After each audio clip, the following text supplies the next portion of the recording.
এক বিস্ফোরণের মাধ্যমে আমি মহাবিশ্ব তৈরি করেছি। সুবহানাল্লাহ। আদিতে শুরুতে কিন্তু সব আকাশ, বাতাস, জমিন, চন্দ্র, সূর্য, নক্ষত্র, গ্রহ, নীহারিকা পুঞ্জ, গ্যালাক্সি, ব্ল্যাক হোল সব কিছু মিলেমিশে একসাথে ছিল। এটার ঘনত্ব ছিল খুব বেশি। মহাবিশ্বের সব কিছু ছিল একটা বিন্দু। এটাকে বিজ্ঞানীরা নাম দিয়েছে দ্য সিঙ্গুলারিটি, মহা একত্ব। এরপর একটা প্রচন্ড বিস্ফোরণের মধ্য দিয়ে মহাবিশ্ব সৃষ্টি হয়েছে। ইয়াসিন, বিজ্ঞানময় কোরআনের শপথ। কোরআনের মধ্যে বিজ্ঞান আছে না নাই? অভাব নাই। কয়টা শুনবেন? আল্লাহ কসমোলজির কথা বলেছে, অ্যাস্ট্রোলজি কথা। কসমোলজি হচ্ছে সৃষ্টি তত্ত্ব। কসমোলজি কি? সবাই বলেন কসমোলজি কি? আল্লাহ বললেন, আওয়ালাম ইয়ারাল্লাযীনা কাফারু আন্নাস সামাওয়াতি ওয়াল আরদা কানাতা রাতকান ফাফাতাকনাহুমা। কাফেররা কি দেখে না মহাবিশ্বের সব কিছু একসাথে মিলে ঝিলে ছিল। বিশাল এক বিস্ফোরণের মাধ্যমে আমি মহাবিশ্ব তৈরি করেছি। সুবহানাল্লাহ। আদিতে শুরুতে কিন্তু সব আকাশ, বাতাস, জমিন, চন্দ্র, সূর্য, নক্ষত্র, গ্রহ, নীহারিকা পুঞ্জ, গ্যালাক্সি, ব্ল্যাক হোল সব কিছু মিলেমিশে একসাথে ছিল। এটার ঘনত্ব ছিল খুব বেশি। মহাবিশ্বের সব কিছু ছিল একটা বিন্দু। এটাকে বিজ্ঞানীরা নাম দিয়েছে দ্য সিঙ্গুলারিটি, মহা একত্ব। এরপর একটা প্রচন্ড বিস্ফোরণের মধ্য দিয়ে মহাবিশ্ব সৃষ্টি হয়েছে। এটার ওরা নাম দিয়েছে বিগ ব্যাং থিওরি। কি নাম? স্টিফেন হকিং মারা গেছে না গত বছর নাকি?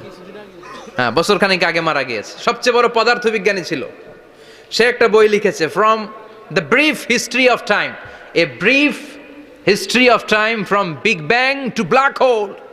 সেখানে সে প্রমাণ করেছে কোরআনের এই আয়াত, কানাতা রাতকান, মহাবিশ্বের সবকিছু একটা বিন্দু ছিল। চাঁদ, সূর্য, গ্রহ, তারা সব কি ছিল? কথা বলেন, সবাই বলেন। একটা মাত্র বিন্দু ছিল। আল্লাহ বলেন, don't the disbeliever observe that the heavens and earth were joint together, then I separated with a gigantic sound explosion. সব একসাথে ছিল। চাঁদ, তারা, আকাশ, নদী, নালা সব একসাথে। তারপরে একটা বিকট বিস্ফোরণের মধ্য দিয়ে পৃথিবী হয়েছে, এ চাঁদ হয়েছে, চন্দ্র হয়েছে, সূর্য হয়েছে। মহাবিশ্বের সব কিছু এই মহাবিস্ফোরণের মধ্য দিয়ে হয়েছে। চিৎকার করে পড়েন আল্লাহু আকবার। এই যে ছোট্ট পৃথিবীতে আমরা বসে আছি, এই পৃথিবীর চেয়ে সূর্য 13 লক্ষ গুণ বড়। চিল্লায় পড়েন আল্লাহু আকবার। এটা কি বাড়ির কাছের কথা? 13 লক্ষ গুণ বড়। কল্পনা করা যায়? তার মানে কি সূর্যই সবচেয়ে বড়? না, সূর্যের চেয়ে অনেক বড় বড় তারা আছে। ব্যাটেল জিউস নামে একটা তারা আছে মহাকাশে, যেটা যে সূর্য পৃথিবীর চেয়ে 13 লক্ষ গুণ বড়। এই ব্যাটেল জিউস তারা সূর্যের চেয়ে 33 কোটি গুণ বড়। এই ব্যাটেল জিউস তারাটাই কি সবচেয়ে বড়? না, এর চেয়েও কত বড় তারা যা আছে কোনো হিসাব নাই। এরকম বিশাল বিশাল তারা ঘুরতে ঘুরতে মাওয়াকিউন নুজুম, ব্ল্যাক হোল নামে একটা রেঞ্জ আছে। এই রেঞ্জের মধ্যে যদি ঢুকে যায়, ছোট্ট বাচ্চার মুখে চকলেট দিলে বাচ্চা যেমনি চকলেট চুষে খেয়ে ফেলে, এই বিশাল বিশাল তারাগুলো ব্ল্যাক হোলের মধ্যে ঢুকলে এক মুহূর্তের মধ্যে নিঃশেষ হয়ে যায়। চিল্লায় পড়েন আল্লাহু আকবার।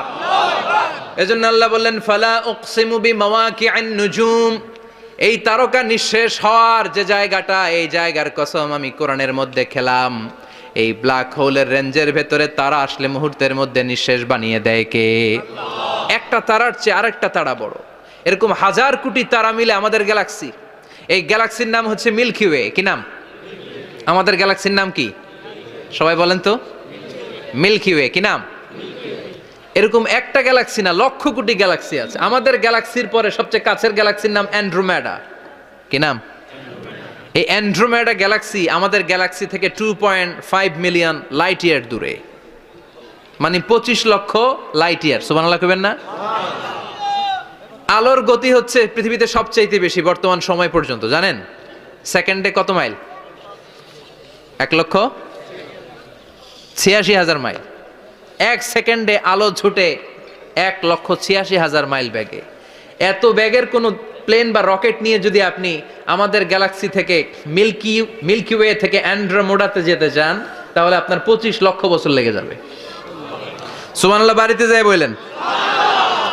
এরপর আল্লাহ বললেন, ওয়াস সামাআ বানাইনাহা বিআইদিন ওয়া ইন্না লামুসিউন, আকাশ আমি বানালাম, গ্যালাক্সি আমি বানালাম। বানানোর পর থেকে সবগুলোরে আমি প্রশস্ত করতে শুরু করে দিলাম। সব ছিল ক্ষুদ্র, একটা বিন্দুর মধ্যে আমি বিস্ফোরণ করলাম একটা আওয়াজ দিয়ে। আওয়াজটা ছিল কুন। আওয়াজটা ছিল কি? জোরে কন, আবার কন, কুন ফায়া। ইন্নামা আমরুহু ইযা আরাদা শাইআন আন ইয়াকুলা লাহু কুন ফায়াকুন। আল্লাহ যখন কিছু করতে চান শুধু বলেন কুন, শুধু বলেন বি। কুন মানে বি, ইট ওয়াজ, এটা হয়ে যায়। হাও বলতে দেরি। এই মহাবিস্ফোরণের নেপথ্যে যে শব্দটা ছিল সেটা ছিল কুন। সেটা ছিল কি? আল্লাহ কুন বলতে দেরি, মুহূর্তের মধ্যে বিগ ব্যাং, বিশাল এক্সপ্লোশন, তারপর থেকে মহাবিশ্ব ছড়াচ্ছে। আল্লাহ বলছেন এই কোরআনের ভেতরে বলে দিয়েছেন ওয়া ইন্না লা মুসিউন, আমি এই মহাবিশ্বকে, এই গোটা ইউনিভার্সকে আমি প্রতিনিয়ত সম্প্রসারিত করছি। প্রতিনিয়ত এটা বড় হচ্ছে, সম্প্রসারিত হচ্ছে। চিল্লায় বলেন আল্লাহু আকবার। আজ থেকে মাত্র 20 বছর আগে এটা তারা আবিষ্কার করেছে। এটা কোন সাল? 2000। 20 বছর পেছনে গেলে কত? 1998, তাই না? এই 1998 সালে তারা আবিষ্কার করেছে সুপারনোভা কসমোলজি প্রজেক্ট। এই সুপারনোভা কসমোলজি প্রজেক্টে তারা এই সিদ্ধান্তে এসেছে যে মহাবিশ্ব কোন নামক এক বিস্ফোরণের পর থেকে যে সম্প্রসারিত হচ্ছে, আজ পর্যন্ত এটা শুধু বাড়ছে আর বাড়ছে, অ্যাক্সেলারেটিং হচ্ছে, এক্সপান্ডিং হচ্ছে, এটা কমছে না। কিয়ামত পর্যন্ত এটা বাড়তেই থাকবে। চিৎকার করে পড়েন আল্লাহু আকবার। এজন্য আল্লাহ বললেন ইয়াসিন ওয়াল কোরআনিল হাকিম, বিজ্ঞানময় প্রজ্ঞাময় কোরআনের শপথ। এই কোরআনের ভেতরে আমি কসমোলজির কথা বলেছি, অ্যাস্ট্রোলজির কথা বলেছি, জিওলজির কথা বলেছি, ফিজিক্সের কথাও বলেছি। সুবহানাল্লাহ। ফিজিক্স মানে কি? পদার্থ। পদার্থের সবচেয়ে বড় উপাদান হচ্ছে লোহা। লোহার কথা কিন্তু কোরআনে নাই। আছে? কই আছে? হ্যাঁ, সূরাতুল হাদিদ, লোহার নামে একটা সূরা দিয়েছে আল্লাহ কোরআনে। সুবহানাল্লাহ পড়বেন না? সূরার নাম সূরাতুল হাদিদ। সূরার নাম কি? চিল্লায় বলেন সূরার নাম সূরাতুল হাদিদ। হাদিদ মানে লোহা। আল্লাহ বললেন ওয়া আনজালনাল হাদিদা ফীহি বাসুন শাদীদ।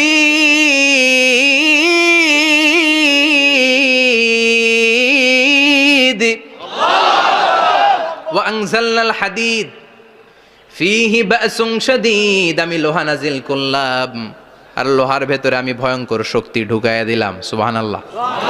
ফিহি মানাফিউ লিন-নাস, লোহার ভেতরে মানুষের জন্য অনেক কল্যাণ আছে। সুবহানাল্লাহ। লোহা ছাড়া পৃথিবীতে কিছু হয়? আংটি বানাতে লোহার দরকার আছে না নাই? ঘড়ি বানাতে, গাড়ি বানাতে, বাড়ি বানাতে, মোবাইল বানাতে, হেলিকপ্টার, প্লেন, রকেট, মাইকের স্ট্যান্ড। সুবহানাল্লাহ কোন? এমন কোন জিনিস নাই যেটার মধ্যে লোহা লাগে না। এজন্য আল্লাহ বললেন এই লোহার নামে আমি একটা সূরা ডেডিকেট করলাম, ওয়া আনজালনাল হাদিদ ফিহি বাসুন শাদীদ। আমি লোহাকে নাজিল করেছি। আল্লাহ বলেছেন, খেয়াল করে শব্দটা শুনেন, ওয়া আনজালনাল হাদিদ, আমি লোহাকে উপর থেকে নাজিল করেছি। কি করেছি? কথা বলেন।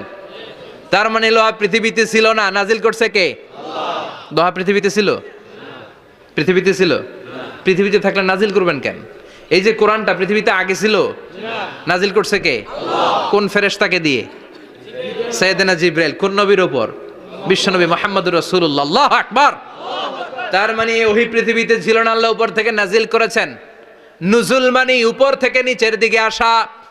এই নুজুল শব্দ ব্যবহার করে আল্লাহ বললেন ওয়া আনজালনাল হাদিদ, লোহাকে আমি নাজিল করেছি। তার মানে লোহা পৃথিবীর উপাদান নয়, লোহা এসেছে উপর থেকে। কোন সুবহানাল্লাহ। বিজ্ঞানীরা, পদার্থবিদ যারা গবেষণা করে এটাই পেয়েছেন, লোহা আসলে পৃথিবীর না। লোহা পৃথিবীতে উৎপাদন করা হয় নাই। লোহার যে মলিকিউল, অণু আছে, লোহার একটা অণু তৈরি করার মতো ক্ষমতা পৃথিবীর নাই।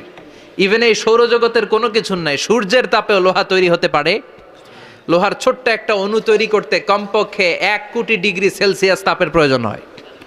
তার মানে এটা পৃথিবীর কোনো উপাদান নয়, এটা আনজালনাল হাদিদ। আল্লাহ বলেন মহাবিস্ফোরণের কারণে গলিত অন্য কোনো তারার ভেতর থেকে লোহার উপাদান আমি পৃথিবীর ভিতরে এনে ঢুকিয়ে দিয়েছি। তার মানে পদার্থের কথা কোরআনে আছে না নাই? সুবহানাল্লাহ কইবেন না? এরপরে বায়োলজির কথা আছে না নাই? বায়োলজিক্যাল অ্যাসপেক্ট অফ মাউন্টেন্স, কেমন করে পাহাড়ি রেঞ্জ তৈরি হলো, আছে না নাই? ওয়াজআলনাল জিবালা আওতাদা, পাহাড়কে আমি পেরেক মেরে দিয়েছি।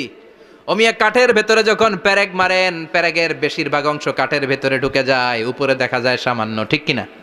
তো লোহা যদি আল্লাহ পেরেক মারেন, উপরে যা দেখা যায় এটা সামান্য, আসল পাহাড় তো মাটির নিচে। সুবহানাল্লাহ কইবেন না? আসল পাহাড় কোথায়? পেরেক যদি কাঠের মধ্যে ঢুকিয়ে দেন, পুরো পেরেকটা কাঠে ঢুকে যায় না, উপরে দেখা যায় কদ্দুর, সামান্য। পাহাড়ের যা আপনি দেখেন এটা তো পেরেকের মাথা, পুরো পাহাড়টা আল্লাহ জামিনের ভেতরে গেড়ে দিয়েছেন। চিল্লায় পড়েন আল্লাহু আকবার। আল্লাহ রাব্বুল আলামিন সূরা হাদীদের মধ্যে বলেছেন, বিসমিল্লাহির রহমানির রহিম, হুয়াল আউয়ালু ওয়াল আখিরু ওয়াজ যাহিরু ওয়াল বাতিন ওয়া হুয়া বিকুল্লি শাইইন আলিম। আল্লাহ বলছেন, আল্লাহ পাকই প্রথম, আল্লাহই শেষ, আল্লাহই প্রকাশ্য এবং আল্লাহই গোপন, এবং তিনি প্রত্যেকটা বিষয় সম্পর্কে জ্ঞানী। আল্লাহ প্রথম কথার অর্থ হচ্ছে যখন কোনো কিছুই ছিল না তখন আল্লাহ রাব্বুল আলামিন ছিলেন। যখন কোনো কিছু ছিল না তখন কে ছিল? আল্লাহ সুবহানাহু ওয়া তাআলা ছিলেন। আবার যখন কোনো কিছুই থাকবে না আল্লাহ রাব্বুল আলামিন থাকবেন। কুল্লু মান আলাইহা ফান ওয়া ইয়াবকা ওয়াজহু রাব্বিকা যুল জালালি ওয়াল ইকরাম। আল্লাহ পাক একা ছিলেন, এরপরে আল্লাহ রাব্বুল আলামিন আরশ সৃষ্টি করেছেন এবং তার আরশটা ছিল পানির উপরে, কানা আরশুহু আলাল মা। এরপরে আল্লাহ পাক সৃষ্টি করেছেন কলম, এবং কলমকে বলেছেন উকতুব, কলম তুমি লিখো। আমাদের কলম নয়, আল্লাহর স্পেশাল কলম, কলম তুমি লিখো। কলম কথা বলেছিল, কলম বলেছিল মাযা আকতুব, হে আল্লাহ আমি কি লিখব। আল্লাহ পাক বলেছিলেন কিয়ামত পর্যন্ত যত কিছু হবে সব কিছু লিখে ফেলো। লাউহে মাহফুজের মধ্যে কলম প্রতিটা বিষয় লিখে ফেলেছে। এই পৃথিবীতে, এই মহাবিশ্বে কিয়ামত পর্যন্ত কবে, কোথায়, কোন ঘন্টায়, কোন সেকেন্ডে, কোন মুহূর্তে কি হবে, এর বাইরে কিচ্ছু হবে না ইনশাআল্লাহ তাআলা। তো এখানে আল্লাহ পাক পুরো মহাবিশ্বের তাকদীর লিখেছেন, শুধু মানব জাতির নয়, প্রত্যেকটা বিষয় লেখা হয়েছে। এরপরে আল্লাহ রাব্বুল আলামিন 6 দিনে এই মহাবিশ্ব সৃষ্টি করেছেন। হুয়াল্লাযী খালাকাস সামাওয়াতি ওয়াল আরদা ফি সিত্তাতি আইয়াম। তিনি সেই আল্লাহ যিনি এই মহাবিশ্বকে সৃষ্টি করেছেন মাত্র 6 দিনে। আর আল্লাহর একদিন আমাদের একদিনের সমান নয়। আল্লাহ পাকের একদিন, শুধু কিয়ামতের দিন, মানুষের 50,000 বছরের সমান। মানুষ দাঁড়িয়ে থাকতে থাকতেই অতিষ্ঠ হয়ে যাবে, বিচার শুরু হচ্ছে না কি জন্য। তো আল্লাহ রাব্বুল আলামিন পুরো মহাবিশ্ব সৃষ্টি করেছেন এবং আসমান সমূহ জমিন একটা বিন্দুর মধ্যে ছিল, যেটা এখনকার সায়েন্স বলে যে বিগ ব্যাং থেকে সৃষ্টি হয়েছে মহাবিশ্ব। আর আল্লাহ পাক কোরআনে বলছেন বিগ ব্যাং থেকে নয়, বরং আল্লাহর হুকুমে সৃষ্টি হয়েছে মহাবিশ্ব। সূরা আম্বিয়া 30 নম্বর আয়াত পড়ে দেখবেন, আল্লাহ বলছেন আওয়ালাম ইয়ারাল্লাযীনা কাফারু আন্নাস সামাওয়াতি ওয়াল আরদা কানাতা রাতকান ফাফাতাকনাহুমা। যারা অবিশ্বাস করছে তারা কি লক্ষ্য করে দেখে না যে আসমান সমূহ এবং জমিন একটা বিন্দুর মধ্যে ছিল, এরপর আমি আল্লাহ সেটাকে পৃথক করে দিলাম। সুবহানাল্লাহ। এই শিক্ষা ব্যবস্থা আপনাকে ওই বিগ ব্যাং পর্যন্ত নিয়ে যাবে। এর উপরে কি সেটা চিন্তা করার ক্ষমতা এরা রাখে না। আর তাদের চিন্তা যেখানে শেষ, আল্লাহ পাকের চিন্তা সেখান থেকে শুরু। আল্লাহু আকবার। আল্লাহ পাক বলছেন বিগ ব্যাং এমনি এমনি হয়নি, আমার হুকুমে হয়েছে, আমি এটাকে পৃথক করে দিয়েছি। সুবহানাল্লাহ।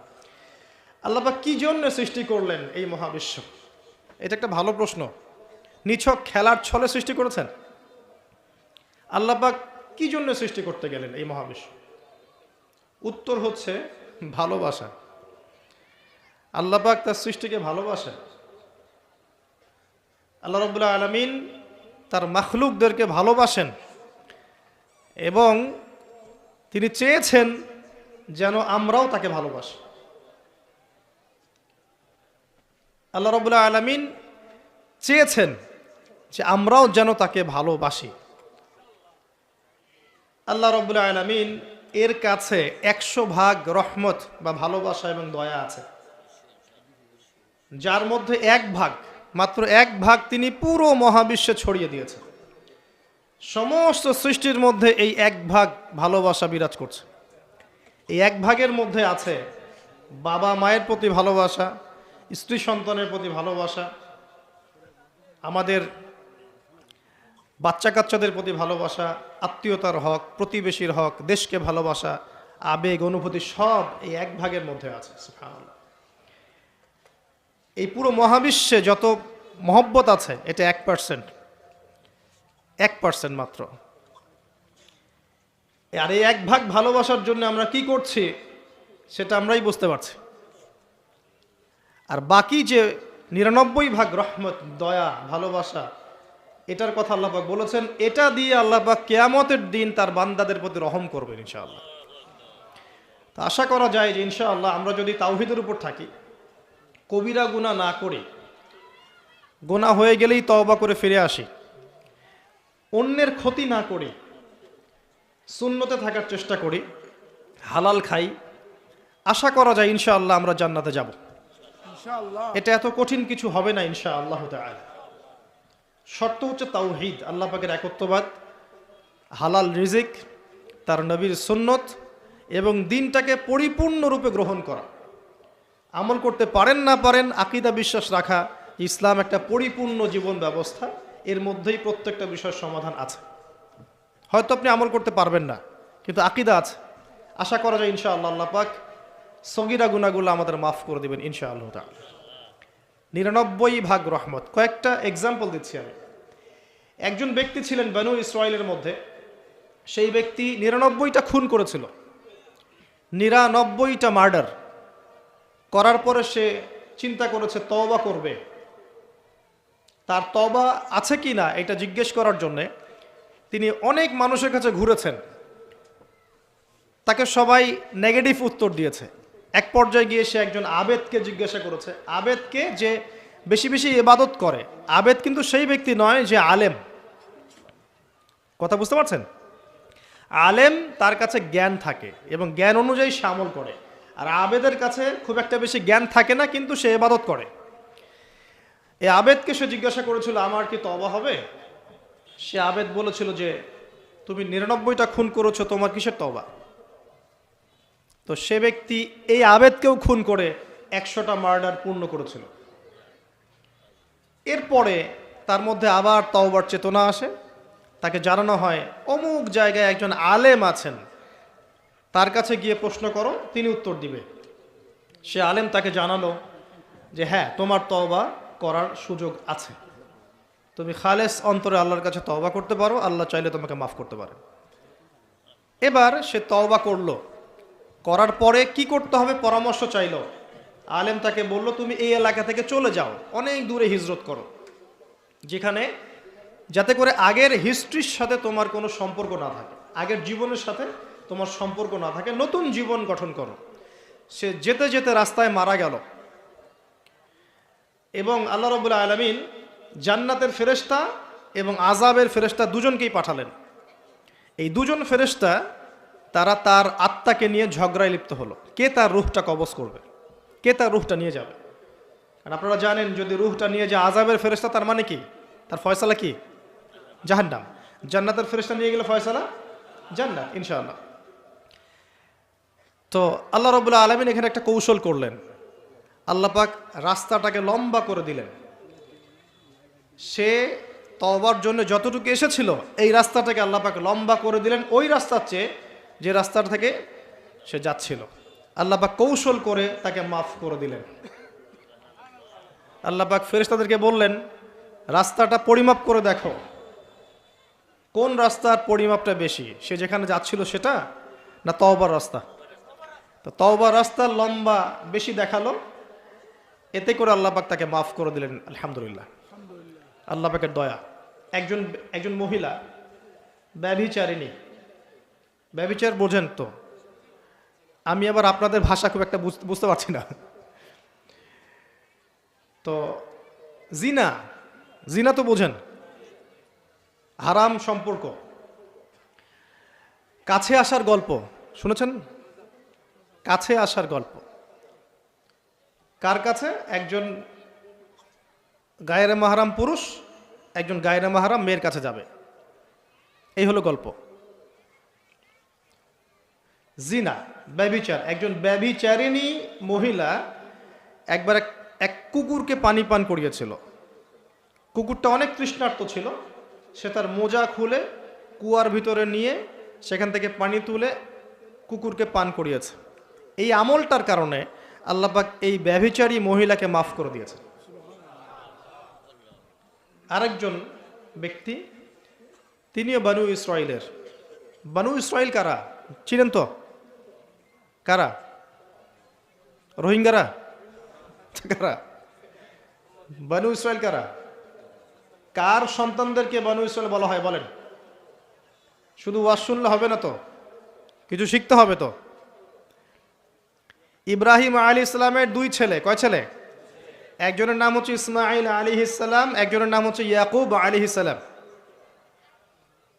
সরি, ইসহাক আলাইহিস সালাম। ঠিক বলেছেন, মাঝে মাঝে এভাবে বলতে হয় যাতে আপনি সঠিক বলছেন না ভুল বলছেন বোঝা যায়। একজনের নাম কি? ইসমাঈল, আরেকজনের নাম ইসহাক। ইসহাক আলাইহিস সালামের ছেলের নাম হচ্ছে ইয়াকুব আলাইহিস সালাম। কথা বুঝতে পারছেন? আর ইয়াকুব আলাইহিস সালামের বংশধরদেরকে বলা হয় বানু ইসরাইল। এবার মনে থাকবে ইনশাআল্লাহ। তো এই বানু ইসরাইলদের মধ্যেই বেশিরভাগ নবী এসেছেন। ইউসুফ, দাউদ, সুলাইমান, মুসা, ঈসা সব বানু ইসরাইলের মধ্যেই। শত শত নবী সব বানু ইসরাইলের মধ্যেই। আর ইসমাঈল আলাইহিস সালামের বংশে এসেছেন সর্বশেষ একজন নবী, তার নাম মুহাম্মদুর রাসূলুল্লাহ সাল্লাল্লাহু আলাইহি ওয়াসাল্লাম। তো বানু ইসরাইলের আরেকজন ব্যক্তি, সে প্রচণ্ড পাপ করেছিল সারা জীবনে। মৃত্যুর আগে সে তার সন্তানদেরকে বলেছে যে আমি যখন মারা যাব আমার দেহটাকে আগুনে পুড়িয়ে ফেলবে, পুড়িয়ে অর্ধেক ছাই সমুদ্রে ভাসিয়ে দিবে আর অর্ধেক ছাই বাতাসে উড়িয়ে দিবে। আমি যত পাপ করেছি আল্লাহ পাক যদি আমাকে ধরতে পারেন তাহলে আমার আর রক্ষা নাই। মানে তার ধারণা যে আল্লাহ তাকে ধরতে পারবে না, এটা ওর ধারণা। আকিদা, আকিদা কুফরি না? কুফরি বোঝেন না? যে বিশ্বাস করে যে আল্লাহ তাকে আবার পুনরুত্থিত করতে পারবেন না, এই আকিদা কি ইমানের আকিদা না কুফরি? আকিদা কুফরি। কুফরি আকিদা নিয়ে সে তার সন্তানদেরকে ওসিয়ত করছে। তার মৃত্যুর পর সন্তানরা তাই করলো। করার পরে আল্লাহ রাব্বুল আলামিন সাগরকে আদেশ করলেন ছাইগুলোকে জমা করে দাও, এবং বাতাসকে আদেশ করলেন ছাইগুলোকে জমা করে দাও। হাদিস কিন্তু সহিহ। প্রকৃতি আল্লাহর কথা শোনে না? প্রকৃতি আল্লাহর কথা শোনে না? এই বিশাল সাগর আপনাদের আল্লাহর আদেশেই আপনার পা ধুয়ে দিচ্ছে। আপনি সামনে গিয়ে দাঁড়ান, আল্লাহর হুকুমে এই বিশাল শক্তিশালী সাগর আপনার পা ধুয়ে দিবে না?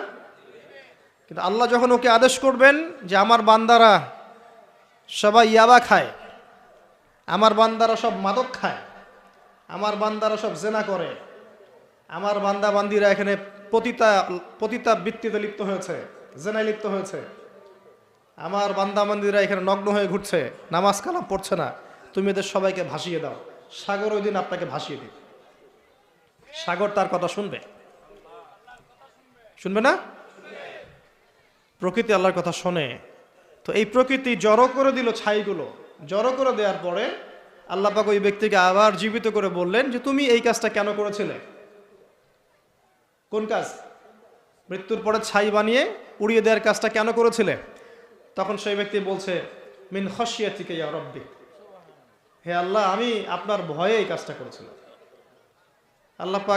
আল্লাহ পাককে সে আরো একটা সেন্টেন্স বলেছে। আল্লাহ পাক ওটা হাদিসের মধ্যে নিয়ে এসেছেন। তিনি বলেছেন আমি আপনার ভয়ে করেছি কি করি নাই, হে আল্লাহ আপনি তো সেটা ভালো করেই জানেন।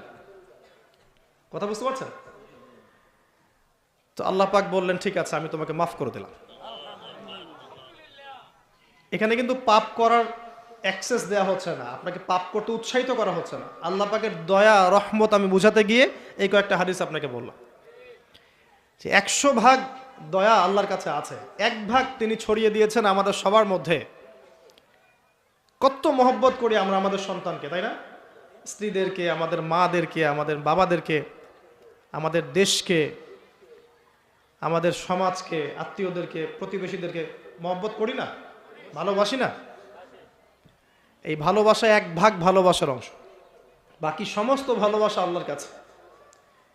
এবার আসেন, আল্লাহ পাক এই সমস্ত সৃষ্টির মধ্যে সবচেয়ে বেশি ভালোবাসেন মানুষকে।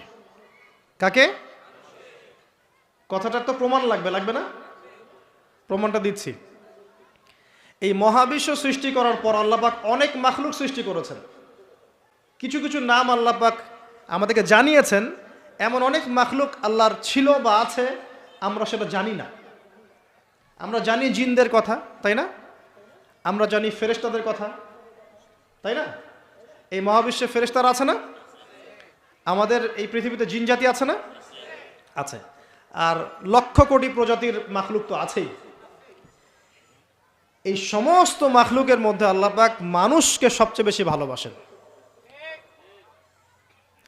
কারণ আল্লাহ পাকের সবচেয়ে শ্রেষ্ঠ একটা সৃষ্টি আছে জান্নাত। কি নাম? জান্নাত। এর চেয়ে বড় কোনো নিয়ামত আছে? এই জান্নাত কাদের জন্যে? মানুষের জন্যে। যাকে আপনি সবচেয়ে বেশি ভালোবাসবেন তার জন্য স্পেশাল একটা গিফট দিতে মন চায় না? চায় না? মনে করেন আপনি আপনার মাকে ভালোবাসেন, মন চায় না মাকে একটা সুন্দর বোরখা কিনে দেই, মায়ের থাকার জন্য একটা সুন্দর বাসা করে দেই, মায়ের টয়লেট করতে অসুবিধা না হয় টয়লেট সুন্দর করে দেই, মন চায় না? মন চায়। তো আল্লাহ পাক মানুষকে এত ভালোবাসেন যে মানুষের জন্য আল্লাহ পাক জান্নাত সৃষ্টি করেছেন। মানুষ আল্লাহ পাক কিন্তু মহাবিশ্ব সৃষ্টি করার পরপরই সৃষ্টি করেন নাই। সূরা দাহার পরে দেখবেন আল্লাহ পাক বলেছেন 1 নম্বর আয়াতে, হাল আতা আলাল ইনসান হিনুম মিনাদ দাহর লাম ইয়াকুন শাইআম মাযকুরা। মানুষের উপর এমন একটা সময় চলে গেছে যখন মানুষ কোনো আলোচ্য বিষয় ছিল না। মানে মহাবিশ্বে মানুষকে সৃষ্টি করা হবে এরকম কোনো আলোচ্য বিষয় ছিল না। অনেক পরে আমরা সৃষ্টি হয়েছে। আর এখন পৃথিবীতে মানুষের আচরণ দেখলে মনে হয় যে মানুষই সব, তাই না? সব মানুষের জমি, বাড়ি গাড়ি, অট্টালিকা, টাকা পয়সা, সম্পত্তি, ক্ষমতা, এই বিশ্বের রাজনীতি, বিশ্বের অর্থনীতি, বিশ্বের সমরনীতি সব আমাদের, তাই মনে হয় না?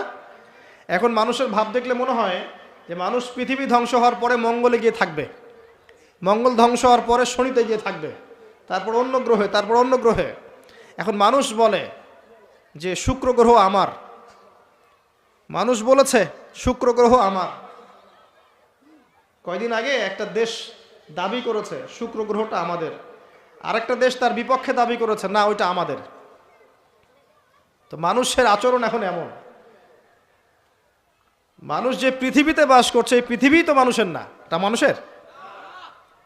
মানুষ এসেছে এখানে কোত্থেকে? জান্নাত থেকে, আসে নাই? আমরা কি পৃথিবীর বাসিন্দা ছিলাম? আমরা জান্নাতে ছিলাম। আমাদের পিতামাতা কোথায় ছিলেন? জান্নাতে। আর আমাদের আত্মাগুলো কোথায় ছিল? রুহের জগতে। তো এই পৃথিবীতে তো আমি এসেছি অনেক পরে, আর এখন মনে হয় সব কিছুর মালিক আমি একাই। এটা ফেরাউনি আচরণ। কিরকম আচরণ? ফেরাউনি আচরণ। আনা রব্বুকুমুল আলা, আমি তোমাদের মহান রব। মানুষের ভাবসাব দেখলে এখন এরকম মনে হয়। আল্লাহর বিধানের 5 পয়সা পরোয়া করবে না। দেখাবো আপনাকে, কানের মধ্যে দিনে 5 বার আসছে হাইয়া আলা সালাহ, হাইয়া আলা সালাহ, নামাজ পড়বে না। একটু মূল্যায়ন করলো না আল্লাহ পাকের হুকুমের। জাকাত ফরজ হয়ে গেছে, 10 বছর 20 বছর হয়ে যাচ্ছে, জাকাত ফরজ হয়ে গেছে, জাকাত দেয় না। মানুষ পরোয়া করে আল্লাহর? আল্লাহ বলছেন জেনার ধারের কাছেও যেও না, ও বলবে না এটা কাছে আসার গল্প। মানুষ আল্লাহ বলবেন সুদ খেও না, ইত্তাকুল্লাহ ওয়া যারু মা বাকিয়া মিনার রিবা, সুদের অবশিষ্ট অংশ সব ছেড়ে দাও। ওয়া ইল্লাম তাফআলু, যদি না ছাড়ো ফাযানু বিহারবিন মিনাল্লাহি ওয়া রাসূলিহি, আল্লাহ এবং তার রাসূলের সাথে যুদ্ধের ঘোষণা শুনে রাখো। মানুষ বলবে সুদেই অগ্রগতি, সুদেই প্রগতি। এটাই চলছে। মানুষ বলবে যে আল্লাহ বলছেন ওয়ামান লাম ইয়াহকুম বিমা আনজালাল্লাহ ফাউলাইকা হুমুল কাফিরুন, আর এক আয়াতে আছে ফাসিকুন, আর এক আয়াতে আছে জালিমুন। মানুষ বলবে না আমি যেটা লস দিব সেটাই লস, এর বাইরে কিছু নাই। তা আমরা সত্যি আল্লাহকে পরোয়া করি? সত্যিকার অর্থে আদতে আমরা আল্লাহকে খুব একটা পরোয়া করছি না। আল্লাহকে পরোয়া করার অর্থ হচ্ছে আল্লাহর হুকুম আহকাম মেনে চলা। যদি আমি আল্লাহর হুকুম আহকামগুলো মেনে চলি তবেই প্রমাণ হবে হ্যাঁ আমি আল্লাহকে পরোয়া করছি। আসেন, মানুষকে আল্লাহ পাক সৃষ্টি করেছেন অনেক পরে। সৃষ্টি করার ঘটনাটা আল্লাহ পাক সূরা সদের মধ্যে একটু সুন্দর করে বলেছেন, মানে অন্য অন্য ঘটনার চাইতে আরও বেশি সুন্দর করে। এটা আমার মত, প্রতিটাই সুন্দর, এটা আমার কাছে বেশি ভালো লাগে। কারণ এখানে আল্লাহ আরেকটা শব্দ বলেছেন যেটা অন্য জায়গায় বলেন নাই।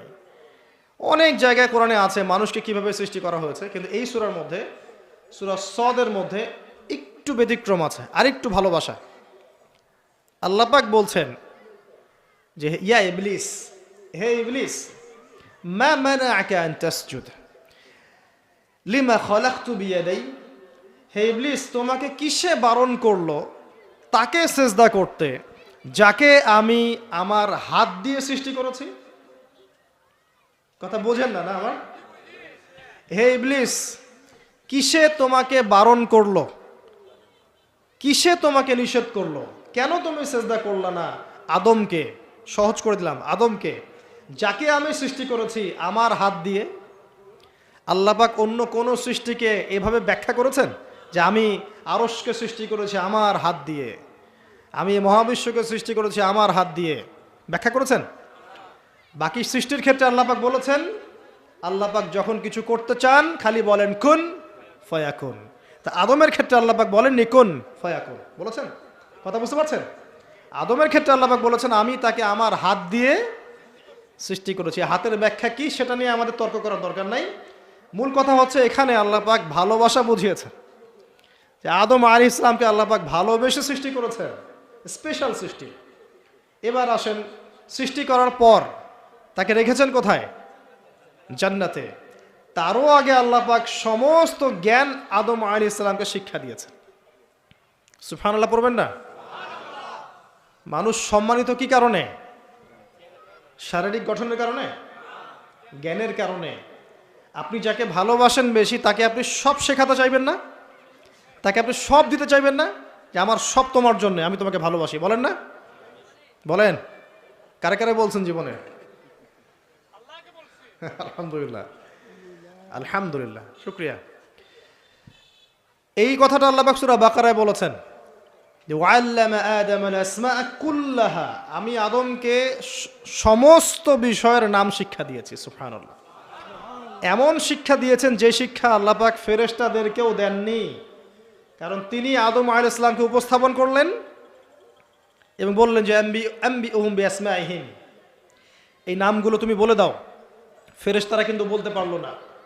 আদম আলাইহিস সালাম বললেন ফালাম্মা আম্বাআহুম বিআসমাইহিম ক্বালা আলাম আকুল লাকুম ইন্নী আ'লামু গায়বাস সামাওয়াতি ওয়াল আরদ। আল্লাহ পাক প্রথমে ফেরেশতাদেরকে বললেন নামগুলো বলে দাও। ফেরেশতারা বলল লা ইলমা লানা ইল্লা মা আল্লামতানা, আপনি যতটুকু শিখিয়েছেন এর বাইরে আমরা জানি না। কিন্তু আদমকে বললেন আলাইহিস সালাম তুমি নামগুলো বলে দাও, তিনি সমস্ত নাম বলে দিলেন। সুবহানাল্লাহ।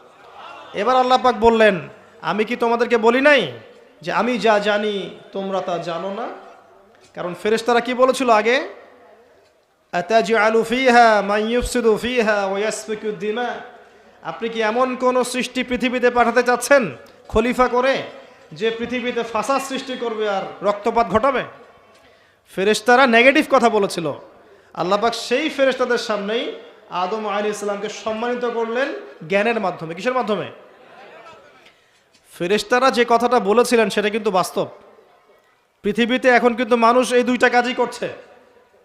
বেশিরভাগ মানুষ কি করছে? হয় রক্তপাত ঘটাচ্ছে, না হলে ফিতনা ফাসাদ সৃষ্টি করছে। বুঝতে হলে আপনি দুই চোখ দিয়ে বিশ্বটাকে দেখেন। বিশ্বের প্রতিটা সেক্টর এখন ফাসাদ দিয়ে ভর্তি, প্রতিটা সেক্টর।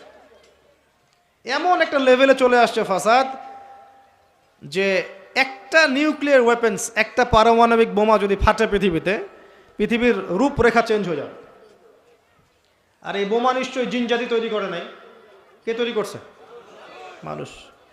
এর মধ্য দিয়ে কি মানবতার কল্যাণ হবে যদি একটাও ফাটে? কখনো 47-এর দিকে ফেটেছিল না দুইটা? কোথায় কোথায়? জাপানে, হিরোশিমায়, আর কোথায়? বোমাগুলোর নাম বলতে পারবেন? হ্যাঁ, মাশাআল্লাহ মাশাআল্লাহ, লিটল বয় আর ফ্যাটম্যান। এখন পর্যন্ত জাপানের নাগরিক যারা আছেন এর যে বিষক্রিয়া, এর দ্বারা ইফেক্টেড তারা। এখন বংশ পরম্পরায় এটা চলছে। আর এখন যে পারমাণবিক অস্ত্রগুলো আছে এগুলো শক্তি তখনকার চাইতে 1000 গুণ বেশি শক্তিশালী। রাশিয়া সেদিন বলেছে আমাদের কাছে এমন ক্ষেপণাস্ত্র আছে যেটা শব্দের গতির চাইতেও বেশি গতিতে যেতে পারে। শব্দের হার্স কত আপনারা জানেন? সায়েন্সের ছাত্র আছেন এখানে? দেখবেন। যাই হোক, আমাদের মূল পয়েন্টটা হচ্ছে পৃথিবীতে মানুষ বিভিন্নভাবে ফাসাদ সৃষ্টি করছে এখন, সামরিকভাবে, ইকোনমিক্যালি, পলিটিক্যালি, এডুকেশন সেক্টরে, সংস্কৃতির নামে বিভিন্নভাবে মানুষ ফাসাদ সৃষ্টি করছে। দলিল আল্লাহ কোরআনেই দিয়েছেন, যাহারাল ফাসাদু ফিল বাররি ওয়াল বাহরি বিমা কাসাবাত আইদিন নাস। জলে স্থলে যত বিপর্যয় ছড়িয়ে পড়েছে এগুলো মানুষের হাতের কামাই। কার হাতের কামাই? আর আল্লাহর কথাকে আপনি চ্যালেঞ্জ করবেন? এটা সূরা রুমের মধ্যে আছে, পড়ে দেখেন। আসেন, আল্লাহ পাক মানুষকে জ্ঞান শিক্ষা দিলেন, এটা ভালোবাসা নিদর্শন। শুধু তাই না, এবার আল্লাহ পাক সমস্ত ফেরেশতাদের সামনে উপস্থাপন করে আল্লাহ পাক বলছেন যে ওয়াইজ কুলনা লিল মালাইকাতি ইসজুদু লি আদম, হে ফেরেশতারা তোমরা আদমকে এখন সেজদা করো। কি করো? সেজদা করো। আপনি যাকে ভালোবাসবেন নিঃসন্দেহে আপনি চাইবেন তাকে বড় বারুক, তাকে আমি বড় করি, সবাই তাকে ভালো বলুক, আপনি চাইবেন। আল্লাহ পাক আদম আলাইহিস সালামকে ভালোবাসলেন। দেখেন, ফেরেশতা মণ্ডলীকে বললেন সেজদা করো, ফাসাজাদু, সবাই সেজদা করলো, ইল্লা ইবলিস, ইবলিস সেজদা করলো না। সে কি বলল? খলাকতানি মিন নার ওয়া খলাকতাহু মিন তিন, আল্লাহ আপনি আমাকে সৃষ্টি করেছেন কি দিয়ে? আগুন দিয়ে, আর আদমকে সৃষ্টি করেছেন কাদা মাটি দিয়ে, আমি কেন তাকে সেজদা করতে যাব? আবা ওয়াস্তাকবারা, সে উদ্ধত আচরণ করলো, অহংকারী হলো, এবং এই একটা কারণেই আল্লাহ পাক তাকে চিরস্থায়ী লানত করলেন, চিরস্থায়ী জাহান্নামী ঘোষণা করলেন। ইবলিস চ্যালেঞ্জ করলো যে আমি আদমকে এবং আদম সন্তানদেরকে বিভ্রান্ত করবই, পথভ্রষ্ট করবই, আমি ডান দিক থেকে আসবো। সূরা আরাফ পড়ে দেখেন, ডান দিক থেকে আসবো, বাম দিক থেকে আসবো, সামন থেকে আসবো, পিছন থেকে আসবো, আমি তাদেরকে পথভ্রষ্ট করেই ছাড়ব। আর আল্লাহ পাকও বলে দিলেন যে যারা তোকে অনুসরণ করবে আদম সন্তানদের মধ্য থেকে, ওদের সবাইকে দিয়ে আমি জাহান্নাম পূর্ণ করব না, আউযুবিল্লাহ। আর একটা কথা বলে দেই, এখানে সূরা আরাফের 179 নম্বর আয়াতে এটাও আছে যে ওয়ালাকাদ যারানা লি জাহান্নামা কাসীরাম মিনাল জিন্নি ওয়াল ইনস, প্রচুর জিন আর মানুষকে দিয়ে আমি জাহান্নাম পূর্ণ করব। প্রচুর জিন আর মানুষকে দিয়ে আমি জাহান্নাম পূর্ণ করব। কত জিন আর কত মানুষ আমি জিনের হিসাব জানি না, মানুষেরটা জানি। প্রতি হাজারে 999 জন জাহান্নামে যাবে, বলেন নাউযুবিল্লাহ। সহিহ বুখারীতে 4 বার হাদিসটা এসেছে, প্রতি হাজারে 999 জন, মানে ম্যাক্সিমাম। এটা ম্যাথামেটিক্যালি হিসাব করার দরকার নাই, এর মানে হচ্ছে অধিকাংশ মানুষই কি করবে? জাহান্নামে যাবে। এবং এটা আমাদের উম্মতের ক্ষেত্রেও এসেছে, 73টা দল হবে, আছে না? 72 দল কোথায় যাবে? জাহান্নামে। এটা বোঝানো হচ্ছে বেশিরভাগ মানুষই কোথায় যাবে? জাহান্নামে। অপরাধ কি ছিল? অপরাধটা বলা আছে এই আয়াতে। 1 নাম্বার, লাহুম কুলুবুন লা ইয়াফকাহুনা বিহা, অপরাধ ছিল যে আল্লাহ পাক হৃদয় দিয়েছিলেন, উপলব্ধি করে নাই। কলব দিয়েছিলাম, উপলব্ধি করেনি, জাহান্নামে যাওয়ার কারণ। ওয়ালাহুম আযানুন লা ইয়াসমাউনা বিহা, কান দিয়েছিলাম, শোনেনি। ওয়ালাহুম আ'য়ুনুন লা ইউবসিরুনা বিহা, দু চোখ দিয়েছিলাম, দেখেনি। হৃদয় দিয়েছি, উপলব্ধি করে নাই, 1 নাম্বার কারণ। কান দিয়েছি, শোনে নাই। চোখ দিয়েছি, দেখে নাই। উলাইকা কাল আনআম, এরা হচ্ছে গবাদি পশুর মতো। এটা আল্লাহর কথা, আমার প্রতি রাগ করবেন না। আল্লাহ বলেছেন তারা হচ্ছে গবাদি পশুর মতো। দে আর জাস্ট লাইক ক্যাটলস, বাল হুম আদল, বরং এর চাইতেও এরা নিকৃষ্ট এবং জঘন্য। উলাইকা হুমুল গাফিলুন, এরা হচ্ছে গাফেল সম্প্রদায়। আল্লাহর আয়াতগুলো আমাদের কলিজে আঘাত লাগে না? না, এখন আমাদের কলবগুলো অনেক শক্ত হয়ে গেছে, মাশাআল্লাহ। সুম্মা কাসাত কুলুবুহুম, একটা আয়াত আছে না সূরা বাকারার মধ্যে, ফাহিয়া কাল হিজারাতি আও আশাদ্দু কাসওয়া, পাথরের মতো শক্ত হয়ে গেছে, বরং তার চেয়েও বেশি শক্ত হয়ে গেছে। দেখবেন আল্লাহর আয়াতগুলো যখন আপনার কলিজে আঘাত করবে না, শক্ত হয়ে যাবে, বুঝবেন আপনার কলবে 2টা জিনিসের অভাব আছে। একটা হচ্ছে আপনার কলব নিয়মিত পরকালকে স্মরণ করে না, নিয়মিত আপনার কলব মৌতকে স্মরণ করে না। 2 নাম্বার হচ্ছে আপনার কলবে কোরআনের তেলাওয়াত পৌঁছাচ্ছে না। এই দুটোই কারণ। কারণ নবী সাল্লাল্লাহু আলাইহি ওয়াসাল্লাম বলেছেন পাপ করলে কলবের মধ্যে কালো দাগ পড়ে। এভাবে পাপ করতে করতে করতে করতে কলবটা কলুষিত হয়ে যায়, দুর্গন্ধ বের হয়, কুৎসিত হয়ে যায়। যদি মানুষ তওবা করে কালিমা মুছে যায়, তওবা না করলে এটা বাড়তে থাকে। নবীজি বলছেন, আমি কি তোমাদেরকে জানিয়ে দিব কোন কাজ তোমার কলবের মরিচা দূর করবে? সাহাবীরা বললেন, অবশ্যই ইয়া রাসূলুল্লাহ।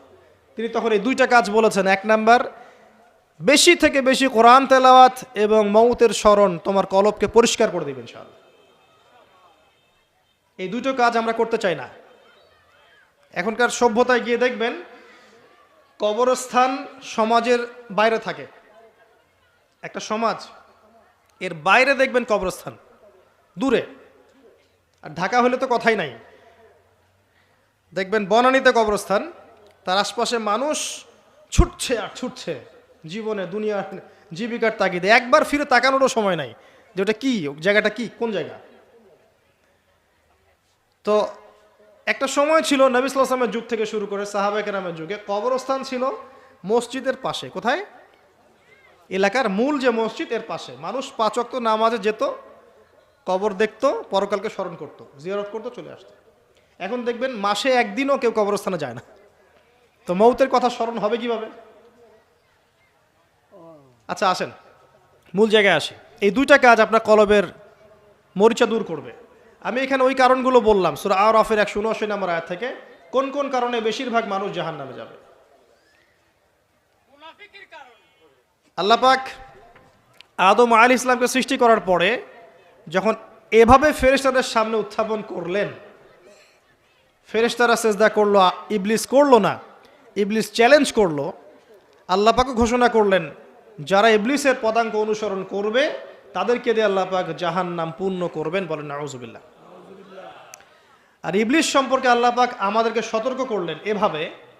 আল্লাহ পাক বললেন, ইয়া আইয়ুহাল্লাযীনা আমানু, হে মুমিনগণ, লা তাত্তাবিউ খুতুওয়াতিশ শাইতান, তোমরা শয়তানের পদাঙ্ক অনুসরণ করো না। ইন্নাহু লাকুম আদুউম মুবিন, নিশ্চয়ই সে তোমাদের স্পষ্ট শত্রু। আল্লাহ পাক জানিয়ে দিলেন। জানিয়ে দেওয়ার পরে আদম এবং হাওয়া আলাইহিস সালাম তাদেরকে রাখলেন জান্নাতে। কোথায়? যাকে আপনি ভালোবাসবেন তাকে সবচেয়ে শ্রেষ্ঠ গিফট দিতে যাবেন, প্রমাণ। জান্নাতে থাকলেন।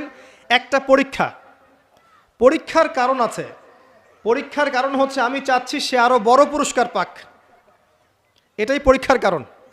দুনিয়ার জীবনে আমরা এসেছি কি জন্য? পরীক্ষা দিতে। আল্লাহ পাক চেয়েছেন পরীক্ষায় পাশ করে আমরা যেন আরো বড় পুরস্কার পাই।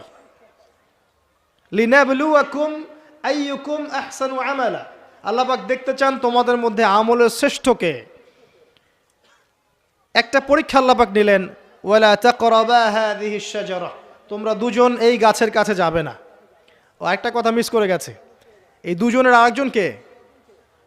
হাওয়া আলাইহিস সালাম। কোত্থেকে আসলেন তিনি? আদম আলাইহিস সালামের একাকিত্ব বোধ হচ্ছিল জান্নাতে। সঙ্গিনী সবচেয়ে ইম্পর্টেন্ট জিনিস আপনাদের পৃথিবীতে, তাই না? একজন উত্তম জীবন সঙ্গিনী খুব গুরুত্বপূর্ণ জিনিস পৃথিবীতে।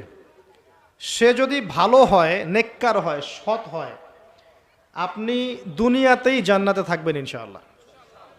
আর সে যদি বদকার হয়, দুশ্চরিত্র হয় এবং আল্লাহ এবং তার রাসূলের বিরুদ্ধাচরণ করে, আপনার আনুগত্য না করে, আপনি দুনিয়াতেই জাহান্নামের ফ্লেভার পাবেন ইনশাআল্লাহ।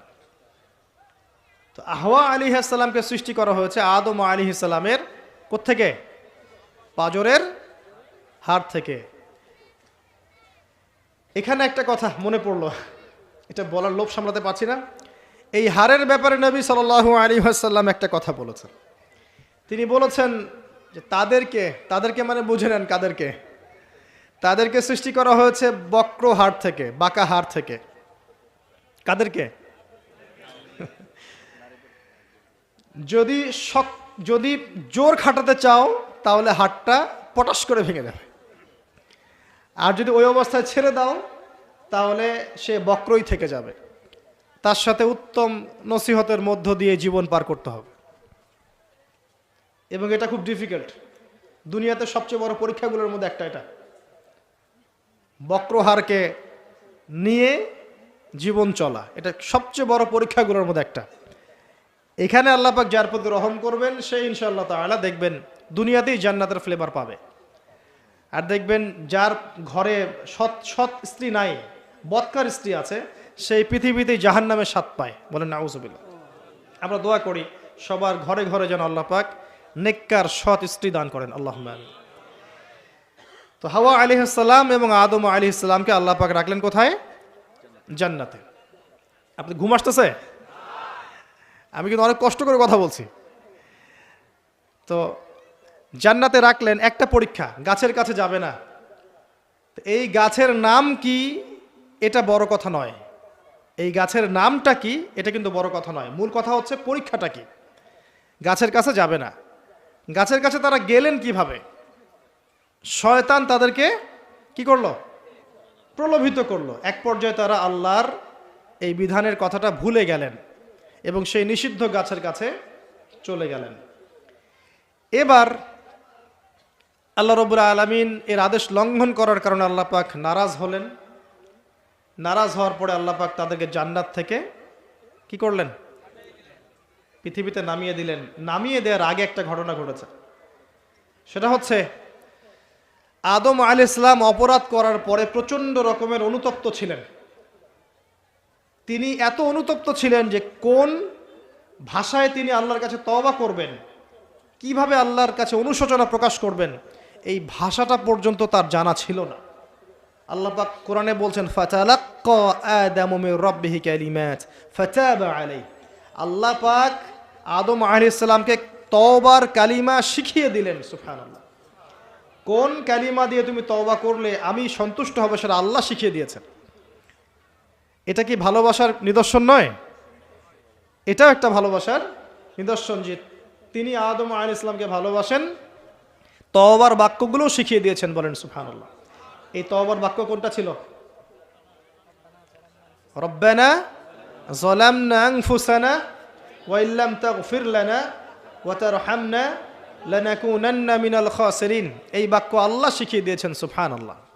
এই বাক্য দিয়ে আদম আলাইহিস সালাম তওবা করলেন, আল্লাহ পাক তওবা কবুল করলেন, কিন্তু সীমা লঙ্ঘন করার কারণে নামিয়ে দিলেন কোথায়?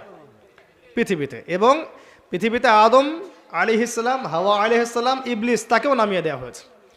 এবার পৃথিবীতে আল্লাহ পাক দিলেন একটা হায়াত, কারো 100, কারো 200, কারো 30, কারো 40, কারো 10-20, আল্লাহু আলাম, কারো 2000, 1000, 5000, এমনও হায়াত ছিল। এটা আল্লাহ জানেন ভালো। এই সময়টুকুতে আল্লাহ পাক অফুরন্ত নিয়ামত দিলেন, হায়াত দিলেন, পরিবার দিলেন, রিজিক দিলেন, বাসস্থান দিলেন, এমন প্রতিটা বস্তু যা এই জীবনে, এই দুনিয়ার জীবনে প্রয়োজন আল্লাহ পাক সব কিছু দিলেন। এগুলো কি ভালোবাসা নিদর্শন নয়? ভালোবাসা নিদর্শন। এবং আল্লাহ পাক একটা দর্শন দিলেন, ফিলোসফি, একটা মূলনীতি। মূলনীতি শোনেন, সূরা বাকারার 38-39 নম্বর আয়াতে আছে। আল্লাহ পাক বলছেন কুল নাহবিতু মিনহা জামিআ। আমি আল্লাহ বললাম তোমরা নেমে যাও পৃথিবীতে সবাই একসাথে। ফাইম্মা ইয়াতিয়ান্নাকুম মিন্নি হুদান। তোমাদের কাছে আমার পক্ষ থেকে হেদায়েত আসবে। প্রত্যেক যুগে যুগে তোমাদের কাছে আমার পক্ষ থেকে হেদায়েত আসবে, আসমানি কিতাব আসবে, নবী রাসূল আসবেন। ফামান তাবিআ হুদায়া, যারা আমার হেদায়েতকে অনুসরণ করবে, মেনে চলবে, ফালা খাউফুন আলাইহিম ওয়ালা হুম ইয়াহজানুন, তাদের কোনো টেনশন নাই, কোনো দুশ্চিন্তা নাই। যেই জান্নাত থেকে এসেছেন সেখানে ফিরে যাবেন ইনশাআল্লাহ তাআলা। শর্ত কি? আল্লাহর হেদায়েত মেনে চলতে হবে। এটা 38-39 নম্বর আয়াতে আল্লাহ পাক বলছেন ওয়াল্লাযীনা কাফারু ওয়া কাযযাবু বিআয়াতিনা, কিন্তু যারা কুফরি করবে, অস্বীকার করবে এবং আল্লাহর আয়াতকে মিথ্যা প্রতিপন্ন করবে, ফাউলাইকা আসহাবুন নার, এরাই হচ্ছে জাহান্নামের অধিবাসী। হুম ফিহা খালিদুন, এখানে তারা চিরস্থায়ী হবে। ইবলিসের সাথে। কার সাথে? ইবলিসের সাথে। এই হলো দর্শন। এরপর আপনাকে পাঠিয়ে দেয়া হলো পৃথিবীতে। এখানে আমাদেরকে দেয়া হয়েছে সব কিছু, আমাদের অন্ন, আমাদের বস্ত্র, আমাদের বাসস্থান, আমাদের শিক্ষা, আমাদের চিকিৎসা, এভরি সিঙ্গেল নেসেসারি এলিমেন্টস যা আমাদের প্রয়োজন এই পৃথিবীতে বসবাস করার জন্য আল্লাহ পাক প্রত্যেকটা দিয়েছেন। সুবহানাল্লাহ। এমনি এমনি দিয়েছেন? আরে দিয়েছেন কিন্তু কাফের, মুশরিক, মুরতাদ, মুনাফিক, মুমিন সবাইকে দিয়েছেন, কাউকে দেন নাই এমন না। আছে না? হয়তো কাউকে বেশি, কাউকে কম। আর এই যে কম বেশি, রিজিকের কম বেশিটা আল্লাহ পাক নিজে ডিল করছেন যাতে করে সমাজের মধ্যে ব্যালেন্সটা বজায় থাকে। যদি একজন রিক্সাওয়ালার চাহিদা না থাকতো, কে আপনাকে ওই জায়গায় পৌঁছে দিত? কথা বুঝতে পারছেন না? একজন যিনি চুল কাটেন তার যদি চাহিদা না থাকতো কে আপনার চুল কাটতো? একজন পোশাক নির্মাতা তার চাহিদা না থাকলে কে আপনার পোশাক নির্মাণ করতো? একজন চিকিৎসক তার ওই জায়গায় মেধা এবং চাহিদা না থাকলে কে আপনার চিকিৎসা করতো? আল্লাহ পাক এই বৈচিত্র্যের মধ্য দিয়ে এই সমাজের মধ্যে, দুনিয়ার মধ্যে একটা ব্যালেন্স বজায় রেখেছেন। আমরা যদি সবাইকে হাতের 5টা আঙ্গুল সমান করতে চাই, এটা হবে একটা আত্মঘাতী সিদ্ধান্ত। 5 আঙ্গুলের মধ্যে পার্থক্য থাকবে, এটাই হচ্ছে হাতের সৌন্দর্য। সব যদি এক সমান হতো, হাত সুন্দর হতো না। আচ্ছা, এবার আসেন ভালোবাসায় চলে আসে। ওই যে এক ভাগ ভালোবাসা, এবার আপনি পৃথিবীতে আছেন, পৃথিবীতে আল্লাহ পাক আপনাকে বলেছেন যে আমি তোমাকে ভালোবাসি হে আদম সন্তান, আর এটা আমার হক যে তুমিও আমাকে ভালোবাসবে। এটা কিন্তু হাদিসে এসেছে। আল্লাহ পাক বলেছেন হে আদম সন্তান আমি তোমাকে ভালোবাসি, আর এটা আমার হক যে তুমিও আমাকে ভালোবাসবে। এই পৃথিবীতে আমাদের ভালোবাসার কেন্দ্র কে হবেন? সমস্ত কিছু ভালোবাসার ঊর্ধ্বে কার স্থান হবে? আর আল্লাহ বলেছেন যদি তোমরা আমাকে সত্যিকার অর্থেই ভালোবাসো, কুল ইন কুনতুম তুহিব্বুনাল্লাহ ফাত্তাবিউনি, যদি তোমরা সত্যিকার অর্থেই আল্লাহকে ভালোবাসো, আল্লাহর ভালোবাসা পেতে চাও, তাহলে একটা কাজ করো। কি করো? ফাত্তাবিউনি, কার অনুসরণ করো? মুহাম্মদুর রাসূলুল্লাহ সাল্লাল্লাহু আলাইহি ওয়াসাল্লাম। আপনি আর আমি আমাদের জীবনের প্রতিটা কাজ যদি মুহাম্মদ সাল্লাল্লাহু আলাইহি ওয়াসাল্লামের তরিকা মতো করি, আপনি প্রমাণ করে দিবেন হে আল্লাহ আমি তোমাকে ভালোবাসি, এবং আপনিও আল্লাহর ভালোবাসা পাবেন ইনশাআল্লাহ। শুধু তাই নয়, শুধু ভালোবাসাই নয়, ওয়া ইয়াগফির লাকুম যুনুবাকুম, তোমাদের সমস্ত পাপ মাফ করে দেব ইনশাআল্লাহ। আল্লাহু গফুর রহিম, আল্লাহ পাক হচ্ছেন পরম করুণাময়, অসীম দয়ালু। এখন নবী সাল্লাল্লাহু আলাইহি ওয়াসাল্লামকে অনুসরণ কিভাবে করবেন? ঘুমাবেন কার মতো? রাসূলের মতো। উঠবেন কার মতো করে? অজু করবেন কার মতো? বাথরুমে যাবেন কার মতো? বের হবেন কার মতো? নামাজ পড়বেন কার মতো করে? তিলাওয়াত করবেন কার মতো? জিকির করবেন কার তরিকায়? ব্যবসা করবেন কার তরিকায়? চাকরি বাকরি কার তরিকায় করবেন? বিভিন্ন সেক্টরে দায়িত্ব কার মতো করে পালন করবেন? একজনই আপনার উসওয়াতুল হাসানাহ, লাকাদ কানা লাকুম ফি রাসূলিল্লাহি উসওয়াতুল হাসানাহ। একজনকে আল্লাহ পাক রোল মডেল করেছেন। একজনকে কি করেছেন? Role model. তাকে ফলো করলেই ইনশাআল্লাহ আপনি জান্নাতে চলে যাবেন। আর এটা কি শুধু জীবনের একটা ক্ষেত্রে করবেন না সমস্ত ক্ষেত্রে করবেন? আল্লাহ তৌফিক দান করুন। আর নবী সাল্লাল্লাহু আলাইহি ওয়াসাল্লামকে যারা ভালোবাসেন তাদেরকে আপনি ভালোবাসবেন। নবী সাল্লাল্লাহু আলাইহি ওয়াসাল্লামকে যারা ভালোবাসেন তাদেরকে আপনি ভালোবাসবেন। যারা নবীকে ভালোবাসে না তাকে কি ভালোবাসবেন? ভালোবাসার মানদণ্ড কি হবে? আল্লাহর জন্য ভালোবাসবো, আল্লাহর জন্যেই ঘৃণা করব। এটা আল্লাহর জন্য কাছে আসা, আল্লাহর জন্যই দূরে যাওয়া। আরশের নিচে আল্লাহ পাক যে কয় শ্রেণীর মানুষকে আশ্রয় দিবেন, যে 7 শ্রেণীর মানুষকে, তার মধ্যে এক শ্রেণী আছে এমন 2 ব্যক্তি যারা পরস্পরকে শুধু আল্লাহর জন্য ভালোবাসে। কেউ যদি কাউকে আল্লাহর জন্য ভালোবাসে, তার উচিত তাকে জানিয়ে দেয়া যে হে অমুক ভাই আমি আপনাকে আল্লাহর জন্য ভালোবাসি। অমুক দিনী বোনকে বলতে পারে আমি আপনাকে আল্লাহর জন্য ভালোবাসি। এক ভাগ ভালোবাসা দিয়ে পৃথিবী চলছে।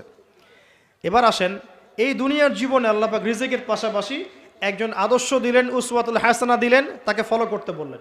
এবং তিনি একমাত্র ব্যক্তি যাকে কবরে দেখানো হবে, প্রশ্ন করা হবে মান হাযা রাজুল বুইসা ফীকুম। মনে রাখবেন, তিনি একমাত্র ব্যক্তি যিনি আপনার জন্য, আমার জন্য, কবিরা গুনাহগার ব্যক্তিদের জন্য কিয়ামতের মাঠে সুপারিশ করবেন।